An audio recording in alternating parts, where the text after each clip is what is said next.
Şu anda biz Doğu Anadolu bölgesi olarak büyük geçimimiz hayvancılık, büyükbaş ve küçükbaş. Şu anda yaptığımız iş hayvanlarımız, küçükbaş hayvanlarımız belli bir yere koyup ahırlar dediğimiz yere. Oradan mesela bir ay içinde bu tezekler haline geliyor ve destan şeklinde biçip buraya gelip güzel bir şekilde diziyoruz. Ve yazın bir sene üstünde geçiyor ve bunlar kuruduğu zaman tabii ki buralarda doğalgaz falan olmadığı için biz tezeklerle ısınıyoruz. Yani bunlar kuruyor ve kışın ısıtarak geçimimizi yapıyoruz.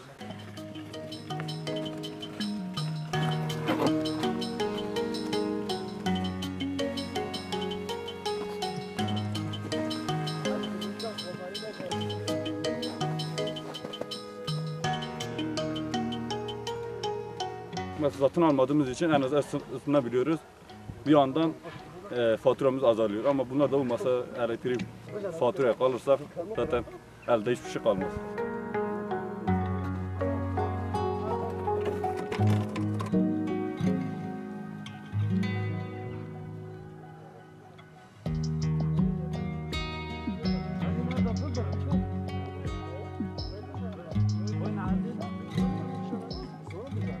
Samimi olduğumuz gençler çağrılıyoruz, 10-15 kişi toplanıyoruz. Güzel mesela 3-4 kişi biçiyor. Mesela güzelce kestiği zaman kare şeklinde. Biz de 5-6 kişi taşıyoruz, zaten 2 kişi de diziyor.